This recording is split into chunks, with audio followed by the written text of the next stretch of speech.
Media మిత్రులందరికీ పేరు పేరున నమస్కారాలు. ఈరోజు ఈ ప్రెస్ మీట్ ముఖ్య కారణం ఏమంటే ఆందోళనలో ఎలక్షన్ స్టార్ట్ అయింది. ఈ సందర్భంగా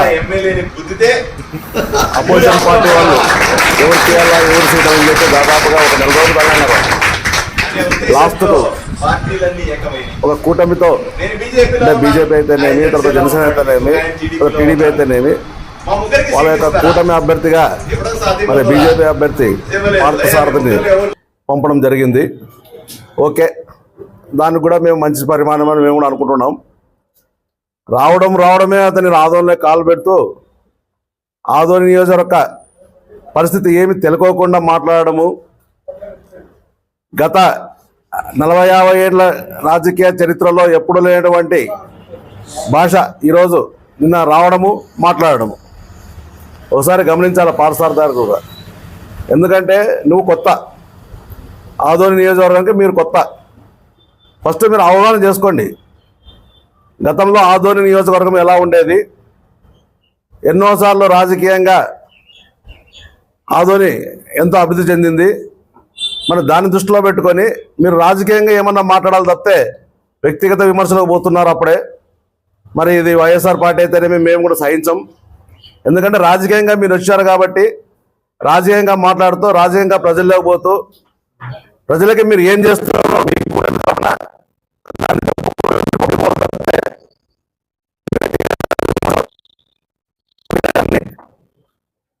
ఏదేదో అనడం ఇది సమంజసం కాదు. ఎందుకంటే చూసినాం 6 నెలల్లో ఎంతోమంది ఏదేదో మాట్లాడినారు సాహెబ్ షెడ్ గురించి. అంటే ఇవన్నీ చేస్తే సాహెబ్ షెడ్కి సీట్ రాదు, వైఎస్ఆర్ పీరియడ్లో సీట్ రాదని చెప్పి ఏదేదో డ్రామాలు ఆడినారు. ఎంతోమంది ఏదో చెప్పించారు సాహెబ్ షెడ్ని. సీట్ రాకుండా ఎన్నో కష్టాలు చేసినారు, ఎన్నో వదంతులు పెట్టినారు. కానీ జగన్మోహన్ రెడ్డి గారు సాహెబ్ షెడ్ యొక్క నమ్మకంతో ప్రజలు సాహెబ్ షెడ్ని కోరుకుంటారు కాబట్టి మళ్ళీ వైఎస్ఆర్ పార్టీలో మళ్ళీ ఈరోజు పార్థసారథి గారు ఈ నియోజకవర్గం ఏమి తెలియదు. అందులో ఏమంటారు, నేను డెంటల్ డాక్టర్, నేను మేధావి, నేను అంత ఇంత రాజకీయ పరిజ్ఞానం ఉన్న మనిషిని అని అంటాడు తప్పితే మళ్ళీ రాజకీయ పరిజ్ఞానం ఉన్న మనిషి నిన్న మాట్లాడితే అర్థమైపోయింది. 3 ప్రెస్ మీట్లు పెట్టినాడు. జనసేన పార్టీలో ఒకటి, మీనాక్షి గారు ఒకటి, ఇంకో ప్రెస్ మీట్. అంటే చూడండి ఎలా ఉంటుంది విధానం, డిఫరెంట్ వాయిస్. కాబట్టి దీన్ని ప్రజలు కూడా ఎవరు ఆహ్వానించరు. రావడం అతను ఏమంటున్నాడంటే మీ తాట పోలుస్తాను ఏదో అన్నాడు, తాడవపేట తెలుస్తామంటాడు. ఇప్పుడు తాడవపేట తెలిసేది నువ్వు కాదు, తాడవపేట తెలిసేది ప్రజల్లో ఎవరుంటారు, ప్రజలకు ఏం చేసినారు అనేది చూసిన తర్వాత ప్రజలు చెప్తారు తాడవపేట అనేది. నువ్వు చెప్తే కాదు తాడవపేట అనేది. తాడవపడేది అనేది మనం చూసుకోవాలి తాడవపేట అనేది, అంతేగాని రాజకీయంగా ప్రజలు చెప్తారు దాన్ని. కాబట్టి దీన్ని దృష్టిలో పెట్టుకొని రాబో రోజుల్లో మీరు ప్రెస్ మీట్ ఇస్తే ఏదో మంచిగా మాట్లాడి ప్రజలకు పోండి. అంతేగాని ఈరోజు మళ్ళీ ఇంకో విషయం అన్నాడు, ఏదో 5,000 మందితో గుర్తాడంట. 5,000తో 5,000 మరి ఏమో చెప్పాలి, 5,000తో గుర్తాడంట. మరి ఏడు గుర్తా నాకు అర్థం కాలే. మరి గతంలో అది ఎన్నిసార్లు గుర్తుకొచ్చాడో తెలుసు మాకు. ఇక్కడ గతంలో టీడీపీలో ఉన్నప్పుడు గుద్దారు అతన్ని, టీడీపీ వాళ్ళతో గుర్తించుకొచ్చాడు ఆడికి.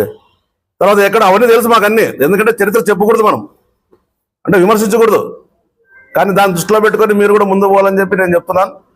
మరి రాబో రోజుల్లో కూడా ఇటువంటి ఇవ్వకుండా ప్రజలకి ఏం చేస్తారో మీరు చెప్పండి. మీ కూటమితో మీరు ఒక వ్యక్తిగా, ఒక పార్థసారథి వ్యక్తిగా మీరు ప్రజలకు ఏం చేస్తారో అది చెప్పండి ప్రజలకి.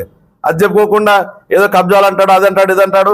అది కబ్జాలు అనేది అయిపోయింది, అది సబ్జెక్ట్. అది మళ్ళీ ఇప్పుడు మరి తెర మీద తీసుకొస్తాడు మరి కబ్జా అని చెప్పి. ఇప్పుడు గతంలో ఎంతోమంది మాట్లాడి దాదాపుగా 1 నెల నుండి అందరూ సైలెంట్ అయిపోయినారు. ఏమీ లేదు, ఎక్కడ లేదు, అది ఏం చెప్పినా కానీ అబద్ధమే అని చెప్పి వాళ్ళు కూడా తెలిసిపోయింది. మరి ఇప్పుడు కొత్త వ్యక్తి మరి ఇప్పుడు మళ్ళీ ఏదో మాట్లాడతాడు ఇతను.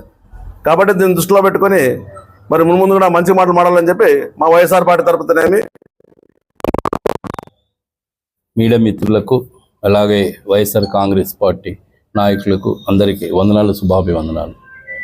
ఈరోజు ముఖ్యంగా డాక్టర్ పార్థసారథి గారు వాడు రావడమే కూటమి తరపున ఇక్కడికి వచ్చి మొదటి రోజే వారు మాట్లాడటము అనేటువంటిది ఓ పద్ధతిగా అనిపించట్లేదు. అంటే నేనుగా కాకుండా చాలామంది కూడా చెప్పడం ఏమంటే, గుద్దడం అనేది అసలు ఇది ఎంతవరకు సమంజసమని మా ఆదోని ప్రజలు ప్రశ్నిస్తారు నిన్ను. మీరు రావటమే మాట్లాడే విధానం సక్రమంగా లేదని ఈ సందర్భంగా తెలియజేస్తా ఉన్నాను. అంతేకాకుండా ఈరోజు ఆదోని ప్రజలు గత 20 సంవత్సరాల నుంచి కూడా సాయి ప్రసాద్ రెడ్డి గారు దౌర్జన్యాలు, అక్రమాలు, కబ్జాలు చేస్తుంటే మరి ఎందుకు ఆయన ఇన్నిసార్లు ఎలక్ట్ చేసుకోగలిగినారు అంటే ప్రజలకు అందరికీ తెలుసు.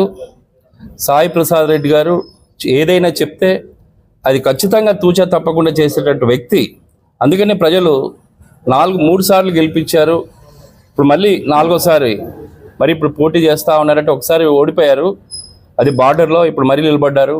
అంటే వైఎస్ఆర్సీపీ స్టార్ట్ అయినాక 2014లో గెలిచారు, 2019లో గెలిచారు, 3వసారి మళ్ళీ ఇప్పుడు పోటీ చేయబోతున్నారు.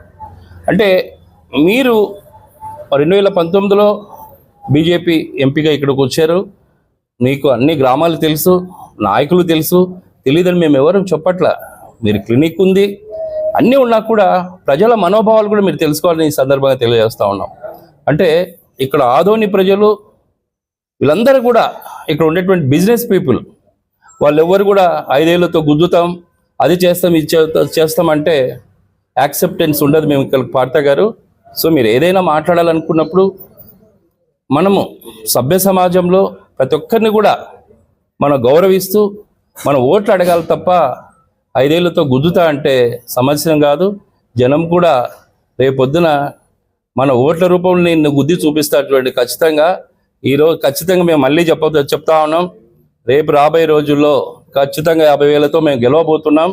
ఇది మీరు తెలుసుకోవాలని కోరుకుంటూ ఇక్కడ వచ్చేసినట్టు మీడియా మిత్రులందరూ మరొకసారి నా ధన్యవాదాలు తెలియజేస్తా ఉన్నాను.